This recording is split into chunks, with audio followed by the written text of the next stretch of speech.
She walked in with a soft smile and quiet steps, just a simple woman, dressed modestly, looking for something special in a boutique full of designer labels and glittering price tags.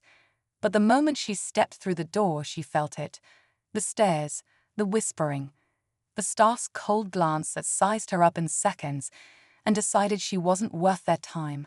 No one offered to help her. No one even looked her in the eye. It was as if she didn't belong there, just another woman they thought couldn't afford a thing. Still, she wandered around, her fingers gently brushing across fabrics, her eyes lighting up at the sparkle of a necklace or the softness of a gown. But every step she took was followed by judgmental glances, and every question she asked was met with short, dismissive answers. She felt small, unwelcome, invisible. But what no one knew was that she wasn't alone. Moments later, the glass doors swung open again, and in walked her friend. Confident, stylish, and known far beyond that boutique's walls.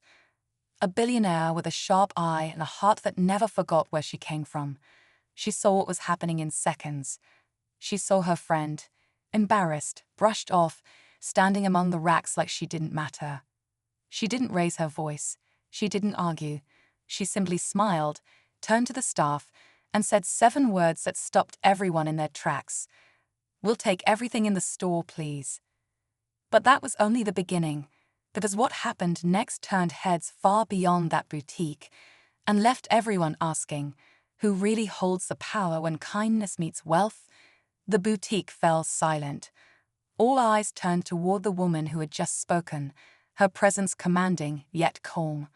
She wasn't wearing anything flashy, just a well-cut suit and a quiet confidence that said she didn't need to prove a thing. The staff, who had moments ago ignored the simple woman completely, now rushed forward, suddenly all smiles and politeness. But it was too late. The damage had been done, and the look in her billionaire friend's eyes made it clear. This wasn't just about clothes anymore. They didn't know the story behind their friendship. How years ago, they had both shared a cramped apartment and scraped together coins just to afford groceries.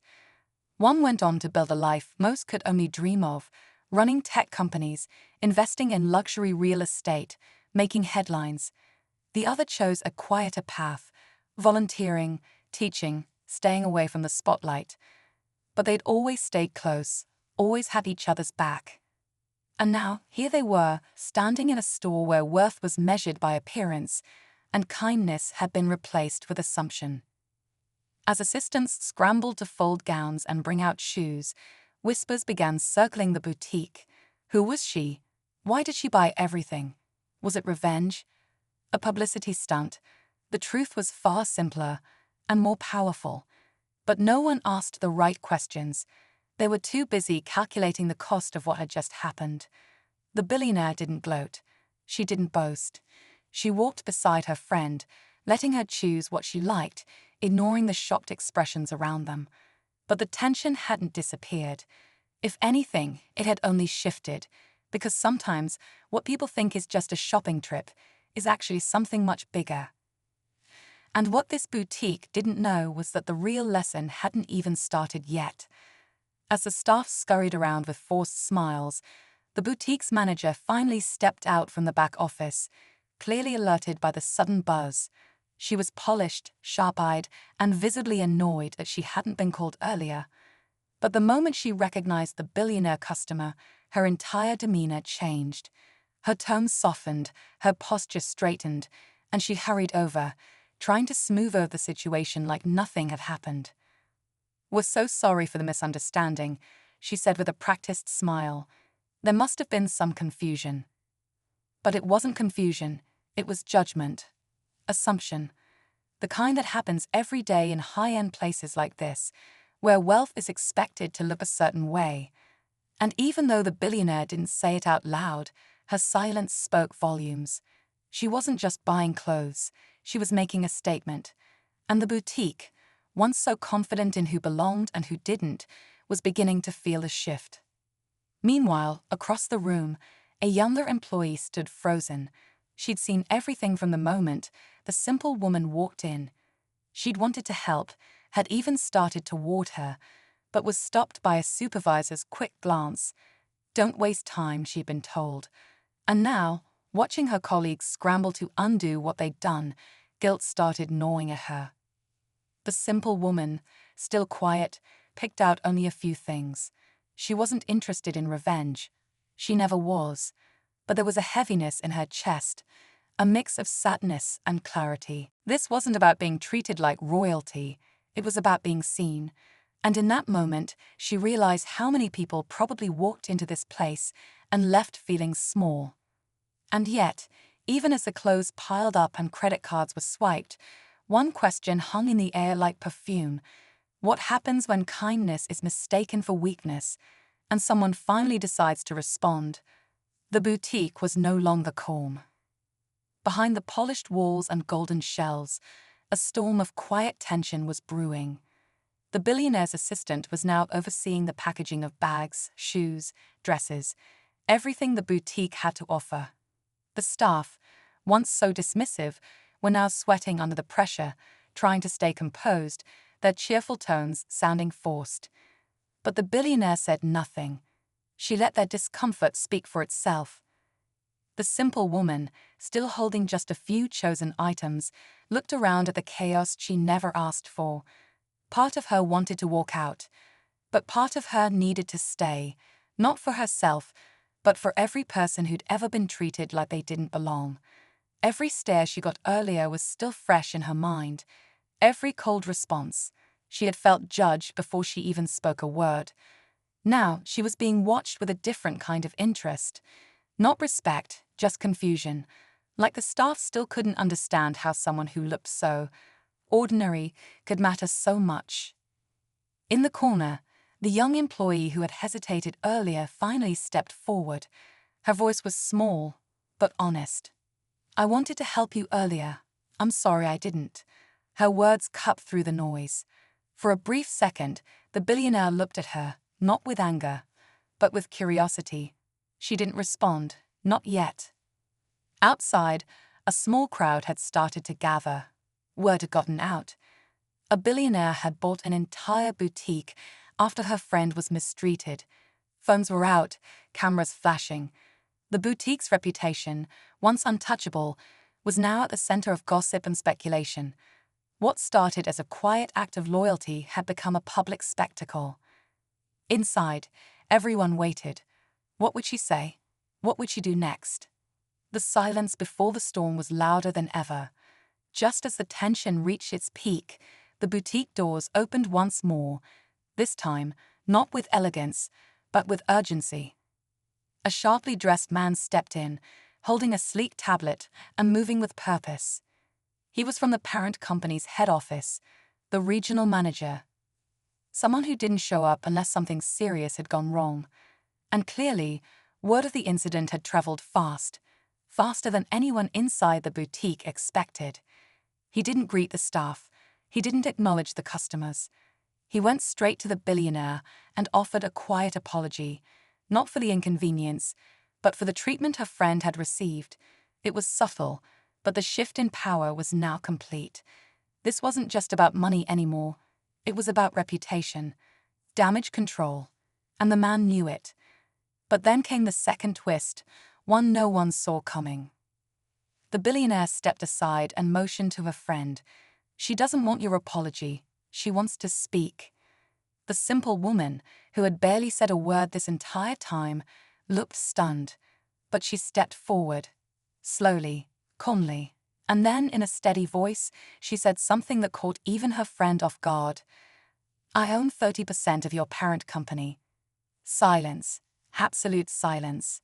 She hadn't come to flaunt her connections, she hadn't intended to make a scene, but standing there, watching how quickly faces changed with status, she realized something. Sometimes silence protects the system, and speaking up finally was the only way to shift it. Now the boutique wasn't just dealing with a wealthy customer. They were facing one of their own silent shareholders, someone they had underestimated completely. The staff looked around, unsure where to stand. The manager's face went pale.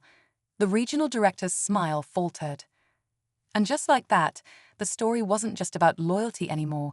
It was about power hidden in plain sight. The room felt frozen. No one moved. No one spoke. The woman they had overlooked, judged, and ignored had just revealed she wasn't just someone's friend. She was part owner of the entire brand. Every designer label, every polished display, every single paycheck in that room had ties to her investment.